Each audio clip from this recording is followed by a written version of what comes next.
Salut, famille culée, aimez et abonnez-vous à la chaîne pour tout savoir sur le Barça. Dans cette vidéo, nous avons une énorme révélation sur le Barça. Mais avant cela, nous devons parler d'autres sujets très importants concernant notre club bien-aimé. Passons au premier. Après avoir officialisé l'arrivée du jeune gardien Joan Garcia, le Barça continue de planifier avec détermination chaque mouvement de son été, avec Joan Laporta en tête et Deco dirigeant la partie sportive.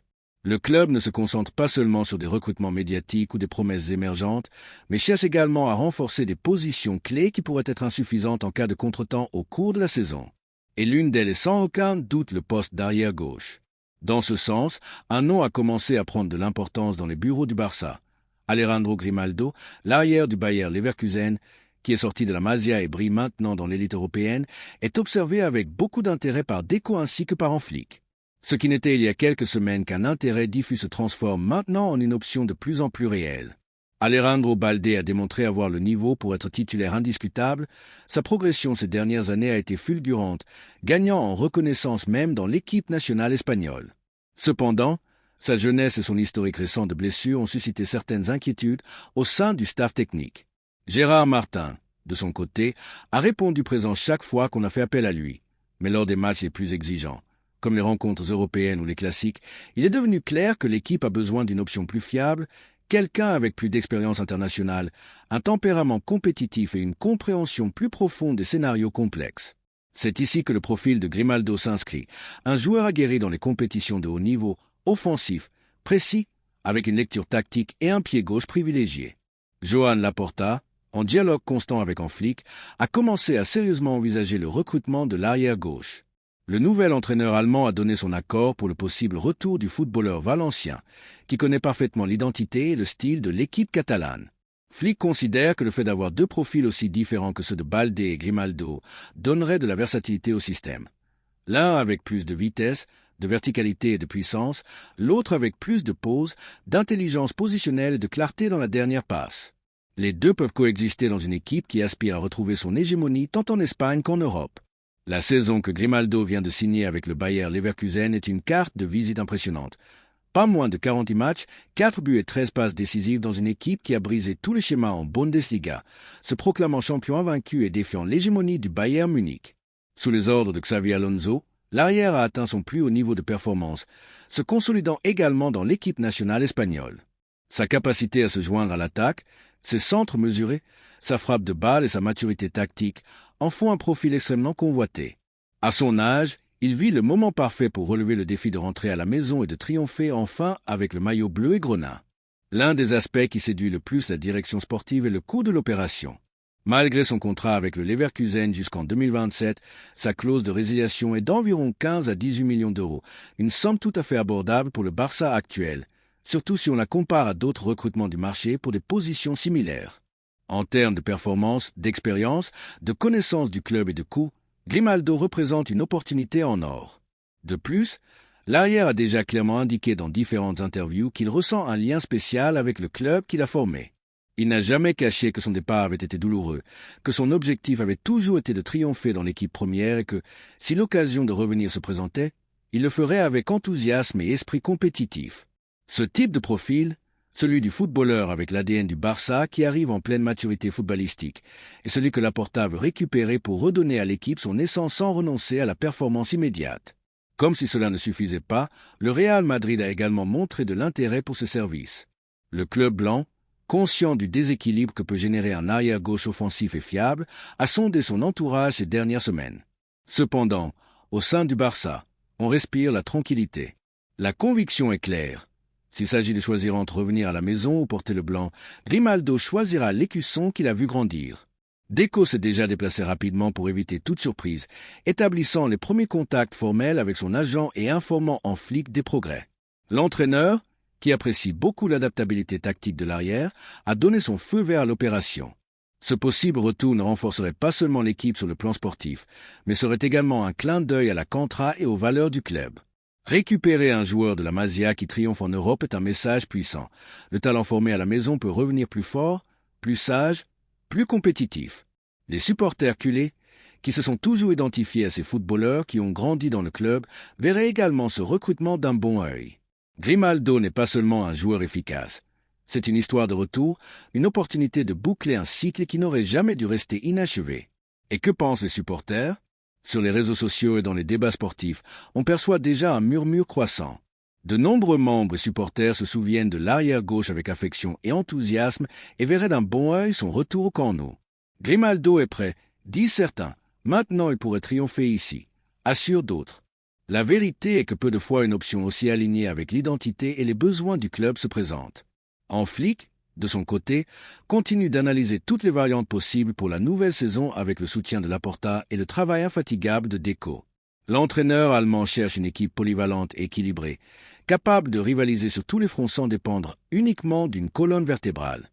Dans ce scénario, le recrutement de Grimaldo ajouterait de la profondeur à une zone du terrain où l'usure physique et la pression tactique sont énormes. L'opération pourrait se conclure en quelques semaines si tout se déroule comme prévu. Le joueur est ouvert à écouter la proposition et le club s'est déjà mis au travail. Ainsi, la question reste en suspens. Que pense le barcelonisme de ce possible recrutement? Aimerait-il voir Grimaldo à nouveau vêtu de bleu et grenat, cette fois avec des galons et des responsabilités? Est-ce le profil dont l'équipe a besoin pour compléter sa défense? La balle est, comme toujours, dans le camp du club et aussi dans le cœur des supporters. Mais une chose est claire, lorsque Joan Laporta médite avec sérénité et quand Flick approuve avec discernement, les décisions ne se trompent généralement pas. Le retour de Grimaldo peut être l'un de ces paris qui, sans faire beaucoup de bruit, finissent par être fondamentaux pour rêver grand à nouveau. La deuxième nouvelle concerne une décision importante dans notre club bien-aimé. Le nom de Christantus Usch commence à résonner fortement dans l'environnement du Barça. Ce n'est pas une opération prioritaire, mais elle a gagné en traction ces derniers jours après que son entourage l'ait offert au club azulgrana comme une possibilité de marché attractif pour renforcer le milieu de terrain. La direction sportive, dirigée par Deco, a déjà analysé le dossier du jeune Nigérian et l'a transmis au président Joan Laporta, qui l'étudie avec intérêt, bien qu'avec certaines réserves. Il s'agit d'une opportunité différente de l'habituelle, un profil physique explosif capable d'offrir du muscle et du déploiement dans une zone du terrain où, historiquement, le Barça a misé sur le contrôle technique. Et précisément pour cette raison, l'évaluation doit être faite avec beaucoup de prudence.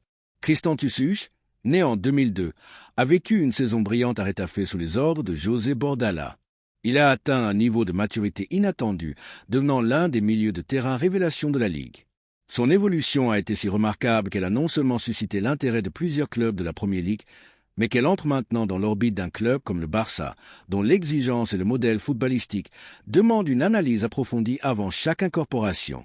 Usch a seulement 22 ans, a participé à 38 rencontres officielles, marqué 4 buts et distribué cette passe décisive, des chiffres qui reflètent non seulement sa capacité de travail, mais aussi une vision offensive peu habituelle dans des profils aussi physiques. Deco a reçu des rapports très positifs de son réseau de scouting et s'est montré ouvert à évaluer son recrutement. Cependant, le poids de la décision repose également sur l'évaluation d'Flick, l'entraîneur qui commence à concevoir l'équipe pour la nouvelle saison. L'Allemand, amateur d'ordre, de pression haute et d'équilibre au milieu de terrain, n'a pas écarté l'option Usch, bien qu'il ait montré de la prudence en considérant que le joueur doit encore se polir sur les concepts tactiques exigés par le modèle de jeu azulgrana. En d'autres termes, le talent et la puissance sont là, mais il reste à savoir si l'environnement du Barça, avec sa pression médiatique, sa philosophie de jeu et sa énorme compétition interne, est l'endroit approprié pour qu'Usch explose définitivement. La situation contractuelle du joueur ajoute également un élément intéressant à l'équation. Retafe l'a signé pour seulement un demi-million d'euros depuis Ceuta, mais maintenant il évalue à un chiffre proche des 20 millions, sa clause de résiliation étant fixée à 25, et une partie du transfert irait au club andalou, ce qui complique encore plus les négociations. En tout cas, le Barça n'a pas encore ouvert de voie officielle de dialogue avec le club madrilène, bien que son intérêt soit réel et qu'il reste à l'affût de l'évolution des mouvements du marché. Depuis l'entourage du joueur, on assure que Usch lui-même voit d'un bon œil une possible arrivée au Barça, bien qu'il soit également conscient qu'il devrait se battre pour chaque minute avec des noms de poids comme Gabi, Pedri, De Jong ou Christensen, sans oublier Fermin Lopez, qui réclame de plus en plus de protagonisme. Les clubs anglais ont été beaucoup plus proactifs. Wolverhampton, Brentford et Leeds ont initié des contacts formels avec Retafe pour sonder sa possible incorporation cet été.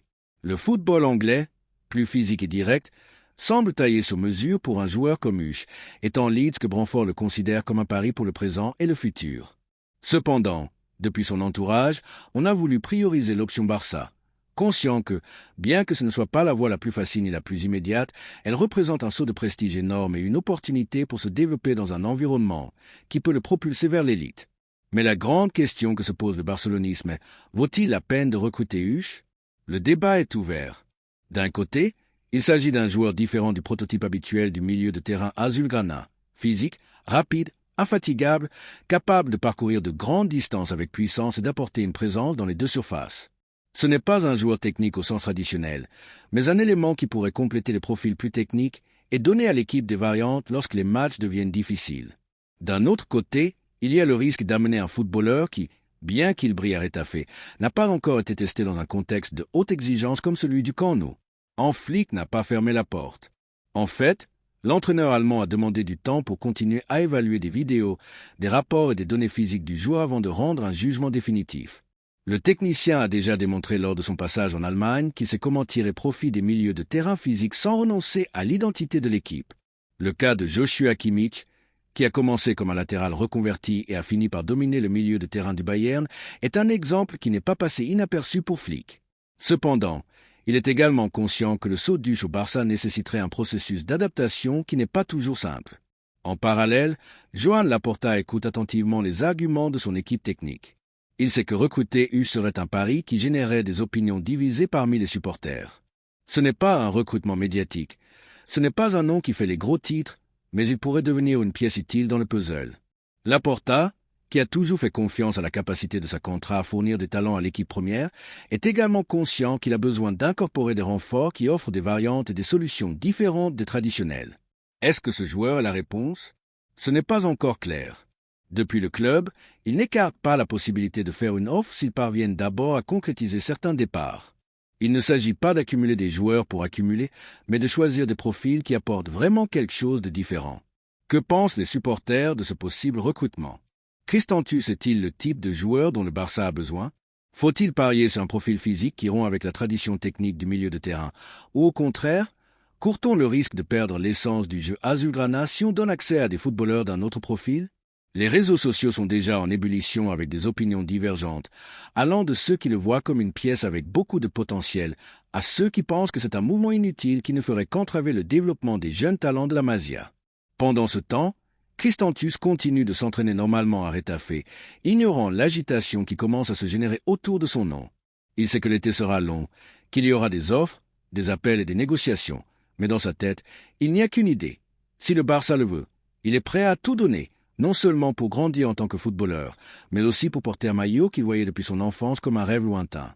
Maintenant, ce rêve est plus proche que jamais. Il ne reste plus qu'au club de faire le pas. Le fera-t-il? Et toi, culé, qu'en penses-tu? Le Barça devrait-il parier sur Christantus ou regarder vers d'autres profils plus proches de son ADN? Le débat est lancé. La troisième nouvelle concerne un gros recrutement au Barça. Le Barça est en pleine effervescence dans les bureaux. L'été s'annonce long et plein de décisions transcendantes, et l'une d'elles pourrait être sur le point de se concrétiser. Le recrutement d'Alexander Sørloth, l'attaquant norvégien qui a réalisé une grande saison à l'Atlético de Madrid, a été offert au club azulgrana dans un contexte où toutes les pièces semblent s'emboîter. Depuis la direction sportive, les premiers contacts formels ont déjà eu lieu avec les agents du joueur, qui ont non seulement montré une pleine disposition à porter le bleu et le grenat, mais avancent également vers un accord qui pourrait être conclu dans les prochaines semaines si tout continue comme prévu. Flick, le nouvel entraîneur de l'équipe première, a été catégorique dans son évaluation. L'équipe a besoin d'un attaquant capable de faire la différence dans le dernier tiers du terrain, mais aussi quelqu'un qui puisse comprendre le jeu collectif qu'il souhaite implanter. Sørloth n'est pas un nom qui apparaît par surprise ni une option improvisée. Le staff technique l'a analysé en détail et a donné son feu vert à son incorporation, convaincu que le Norvégien peut apporter une nouvelle dimension à l'attaque de l'équipe. Le moment n'est pas choisi au hasard. Le Barça vit une transition structurelle tant sur le plan sportif qu'institutionnel, et dans ce processus, l'effectif subit un processus de d'épuration et de renouvellement qui affecte toutes les lignes du terrain. Dans le secteur offensif, le possible départ de Robert Lewandowski, bien que non confirmé, est pratiquement acté dans les bureaux, ce qui oblige à prendre des décisions importantes. Il ne s'agit pas simplement de remplacer un buteur historique, mais de redéfinir le rôle du numéro 9 dans une équipe qui aspire à retrouver son identité footballistique, en même temps à rivaliser avec des garanties en Europe. Dans ce contexte, Alexander Sørloth émerge comme un profil idéal. À 28 ans, il est au sommet de sa carrière.